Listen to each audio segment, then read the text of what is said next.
क्या आप जानते हैं कि श्री साई सच्चिदानंद का महाग्रंथ जो है उसे किसने लिखा था और आखिर उनके साथ ऐसा क्या हुआ था उस भक्त के साथ जो बाबा के दरबार में वो जब पहुंचे हुए थे तो बाबा का वो चमत्कार देखकर उन्होंने साई सच्चिद ग्रंथ लिखने की बाबा से अनुमति ली और ग्रंथ लिखने के लिए उत्सुक हो गए।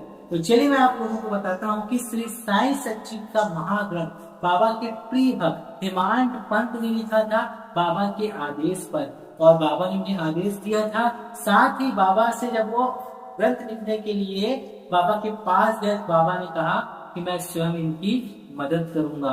साथ ही हेमांत पंत जब सर्वप्रथम शिरडी पहुंचे तो उस दिन शिरडी में हैजा की महामारी का प्रकोप चल रहा था और साईं बाबा अपनी द्वारका माई में गेहूं पीस रहे थे और गेहूं पीसते पीसते चार महिलाएं आई। वो बाबा के हाथों से को लेकर चक्की का स्वयं पीसने लगी कि बाबा आप क्यों पीस रहे हो, आपके ना तो कोई घर है ना द्वार है, हो सकता है बाबा ये भाग पीस कर हमने वितरण कर दे। ऐसा वो सोचकर वो महिलाएं उस चक्की को पीसना चालू कर दी।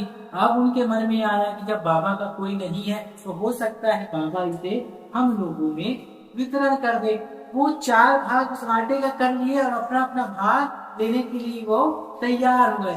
बाबा तो अभी तक बैठे मस्त देख रहे थे, अचानक बाबा क्रोधित हो गए, क्या तुम किसका माल लेकर जा रही हो, क्या कोई कर्जदार का माल है? नहीं ना, अब एक काम करो बेटा, इसे ले जाकर गांव की सीमा पे बिखेर के आ जाओ। ये सभी देखकर हेमांत पंत अचंभित था कि आखिर बाबा कर क्या रहे हैं।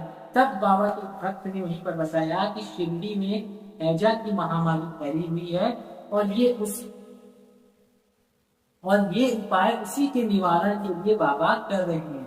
ये देखकर हेमांत पंत अचंभित हो गए और आप मानोगे नहीं, हेमांत पंत उस समय पूरे एक हफ्ता शिरडी में रहे और बाबा की चमत्कार देखे। चमत्कार देखकर उन्होंने बाबा से कहा कि बाबा आप तो साक्षात परब्रह्म परमेश्वर हो, आप साक्षात हो, बाबा मुझे आपका जीवन चरित्र लिखने की प्रेरणा प्रदान करो। तो बाबा ने उन्हें जीवन चरित्र साई सच्चिद लिखने की अनुमति प्रदान की। इस तरह उस भक्त ने बाबा का महाकाव्य साई सच्चिद लिखा। और आप लोग को बता दूं, अगर आप लोग बाबा के दर्शन नहीं कर पाते हैं तो अगर आप सच्ची श्रद्धा के साथ साई सच्चिद का पारायण करेंगे तो साक्षात बाबा का दर्शन, बाबा की कृपा और बाबा के शिव चरणों में आपका सानिध्य रहेगा। ऐसे चमत्कारी साईनाथ महाराज के लिए कमेंट में ओम साई राम जरूर लिखें और वीडियो को ज्यादा से ज्यादा शेयर करें। बोलो ओम साई राम।